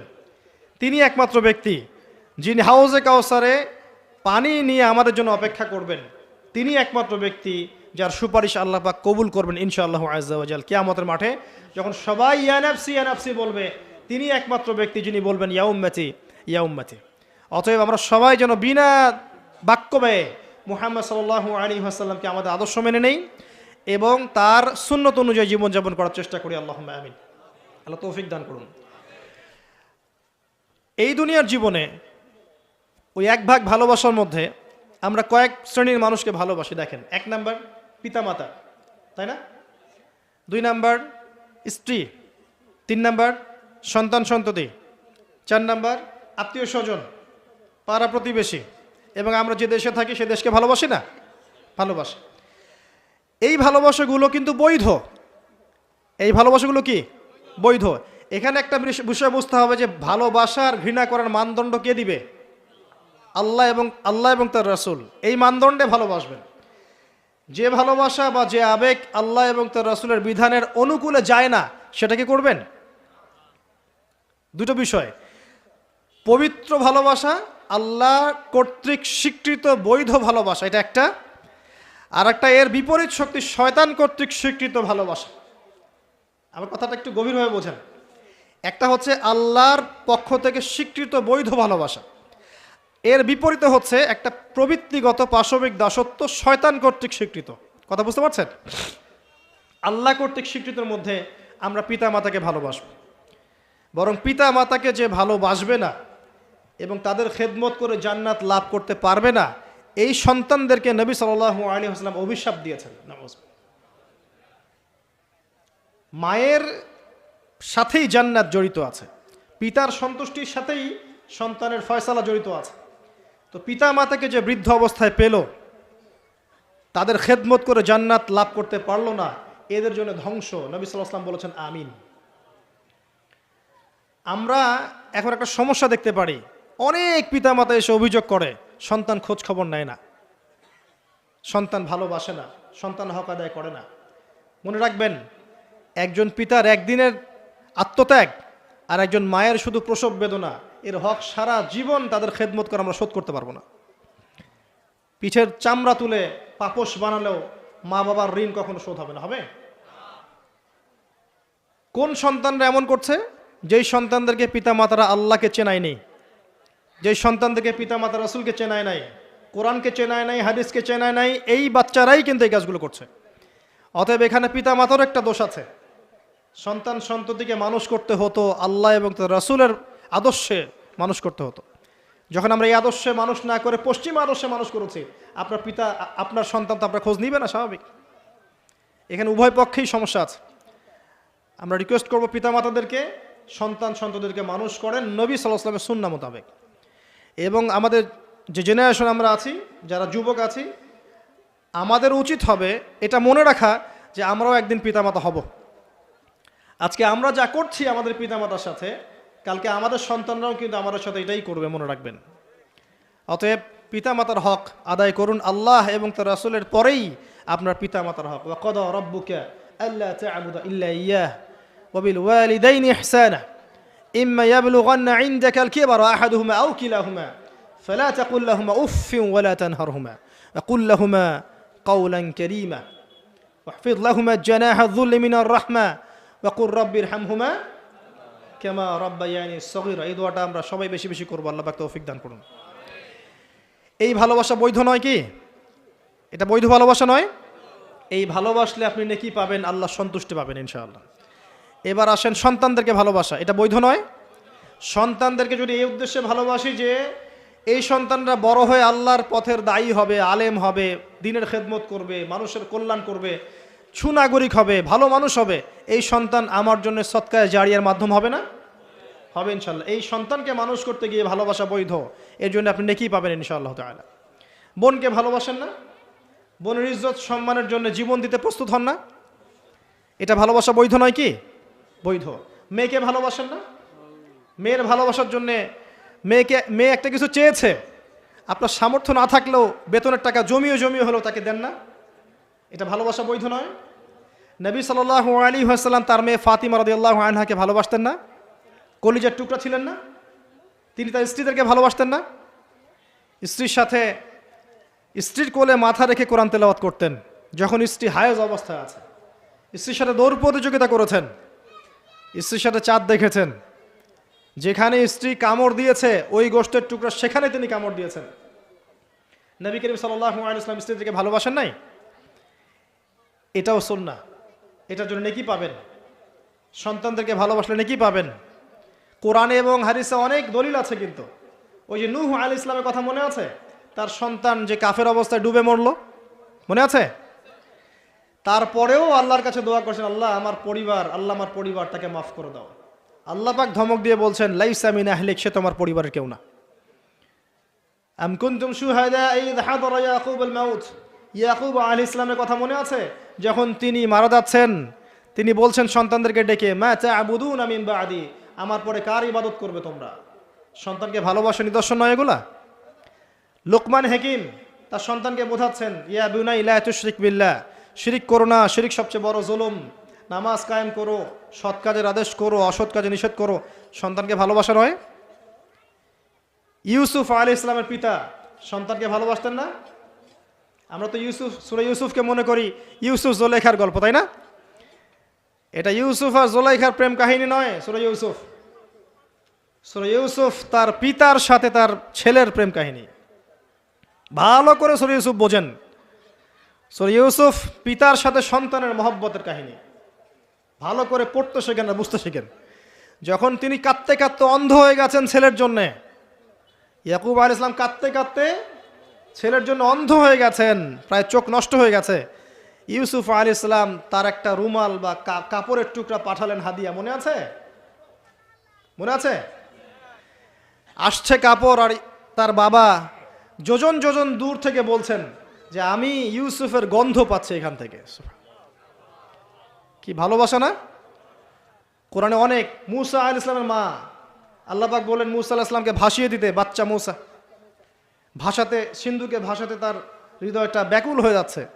আল্লাহ পাক তার কলবটা শান্ত করলেন, ওয়াহি করলেন, ভাসিয়ে দাও।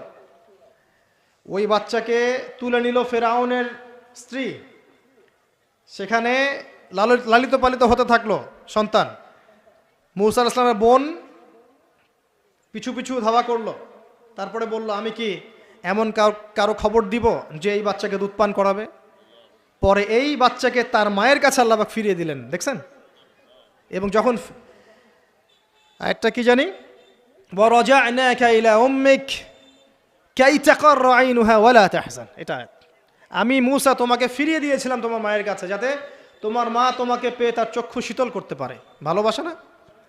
কোরআন হাদিস ঘাটতে থাকেন, দেখেন বৈধ ভালোবাসার কত নিদর্শন আছে, এবং এগুলো বৈধ, এগুলোতে আপনি নেকি পাবেন। বাবার প্রতি ভালোবাসা, সন্তানের প্রতি ভালোবাসা, আপনার স্ত্রী সন্তানের প্রতি ভালোবাসা, আপনার স্ত্রীর প্রতি, আপনার প্রতিবেশীর প্রতি, আত্মীয়তার হক রক্ষা করলে, আপনি দেশের খেদমত করলে, জাতিকে ভালোবাসলে আপনি নেকি পাবেন, কল্যাণে কাজ করলে নেকি পাবেন ইনশাআল্লাহ। এবার এর বিপরীতে শয়তান, শোনেন এই জায়গাটা একটু ভালো করে বোঝেন, এটা লাস্ট অংশ। এর বিপরীতে শয়তান চেয়েছে কি? যাতে করে আদম সন্তানদেরকে জাহান্নামে নিয়ে যেতে পারে।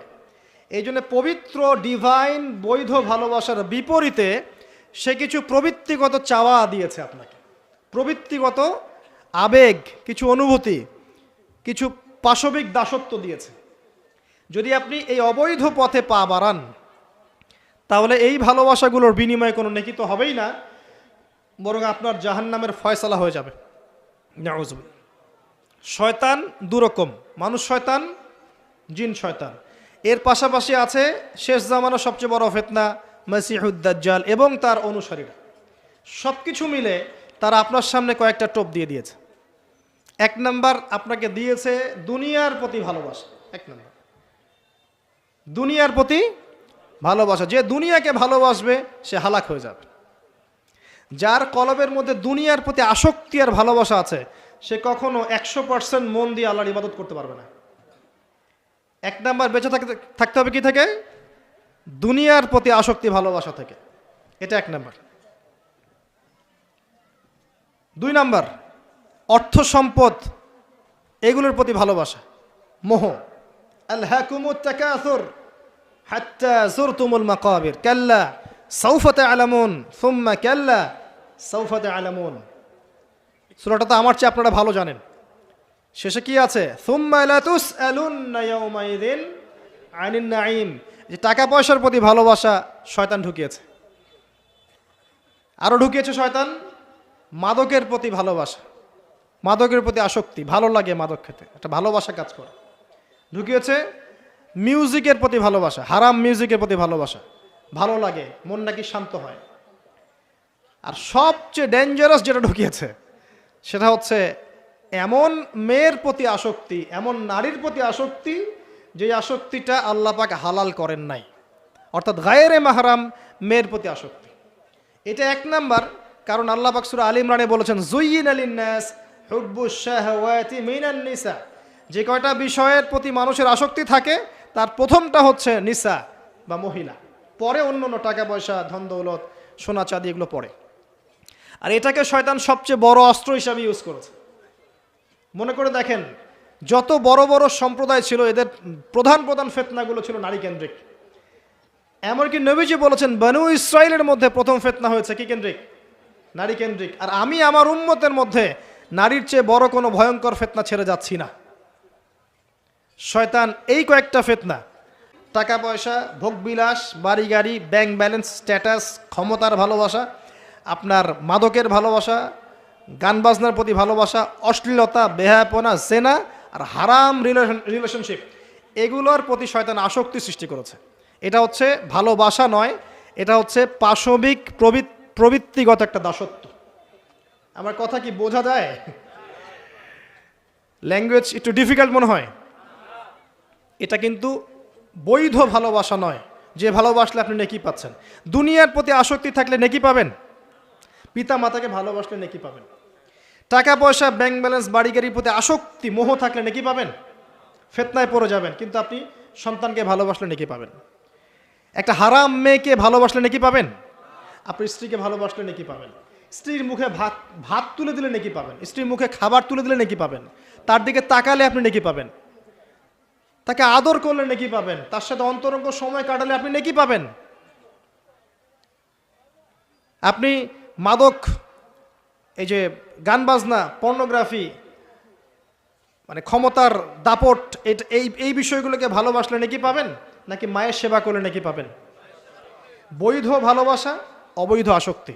এখন এই অবৈধ আসক্তিগুলোর মধ্যে একটা হচ্ছে হারাম মেয়েদের প্রতি ভালোবাসা, যেটা এখন এই মুসলিম সমাজের মহামারী বলা যায়।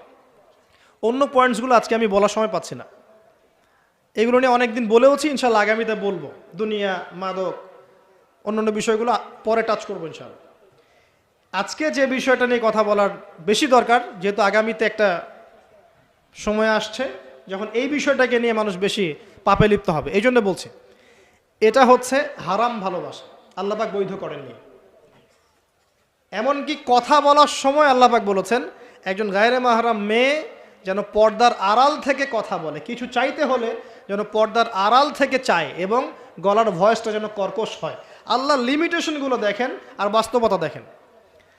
আল্লাহ পাকের লিমিটেশন হচ্ছে এরকম যে একজন মেয়ে যে আমার স্ত্রী নয়, তার সাথে আপনি ফোনে কথা বলতে পারবেন না, প্রেমালাপ করতে পারবেন না, আপনি তার দিকে কামনার দৃষ্টিতে তাকাতে পারবেন না, আপনি তাকে স্পর্শ করতে পারবেন না, তার সাথে নির্জনে কোথাও সময় কাটাতে পারবেন না।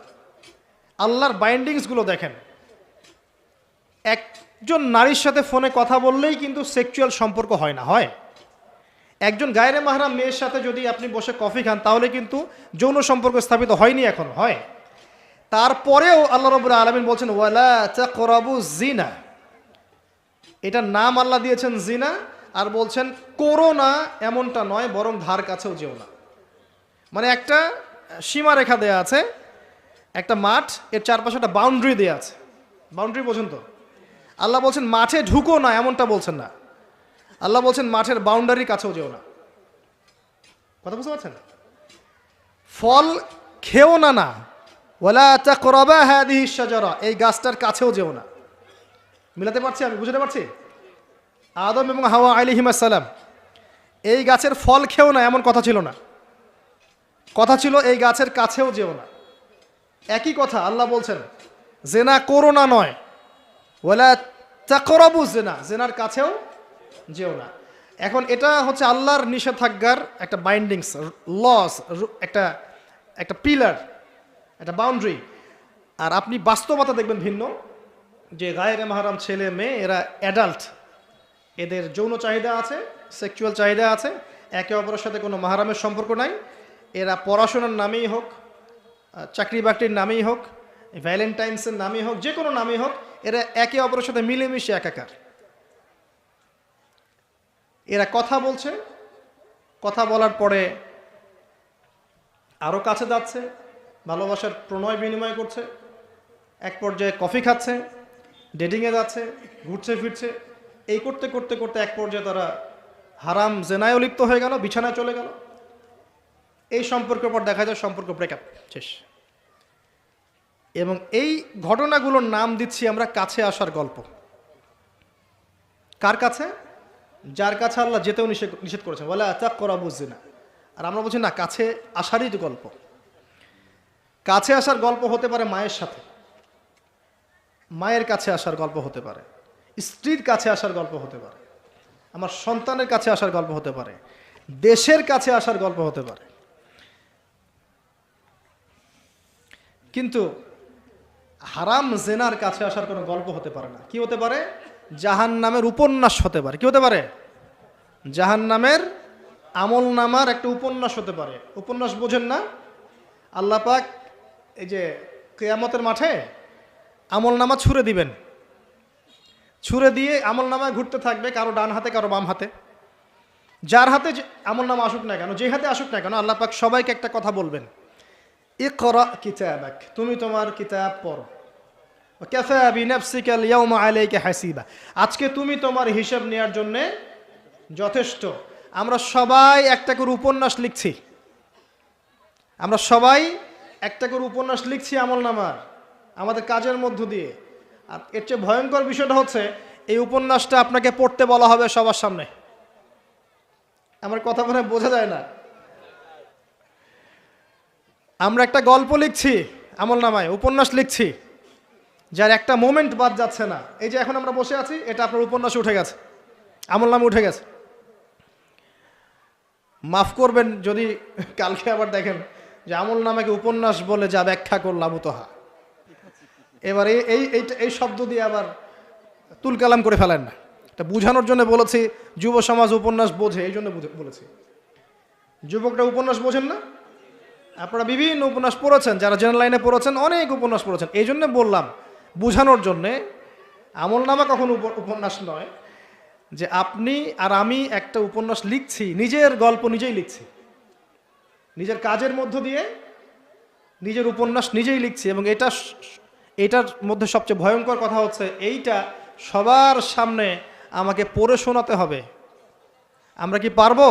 এই জেনা, এই মাদক, এই পর্নোগ্রাফি, হারাম, জুয়া, ক্যাসিনো, অন্যায় অত্যাচার, বেনামাজি, দুর্নীতি, ঘুষ, সুদ, এইগুলোর সব কথা সবার সামনে পড়ে শোনাতে আমরা কি পারবো আদৌ? আমরা কি প্রস্তুত? পড়তে কিন্তু হবেই ভাই, সবাইকে পড়তে হবে। আলেম, জালেম, কাফের, মুশরিক, মুনাফিক সবাইকে পড়তে হবে। ইকরা কিতাবাক, এক বচনে এসেছে, মানে এক একজন মানুষকে আল্লাহ পাক বলছেন যে তুমি তোমার বই পড়ো, তোমার কিতাব পড়ে শোনাও। কাফা বিনাফসিকা আল-ইয়াওমা আলাইকা হাসিবা, আজকে তুমি তোমার হিসাব নেওয়ার জন্য যথেষ্ট। আল্লাহ পাক আমাদেরকে কথার গভীরতা বোঝার তৌফিক দান করুন।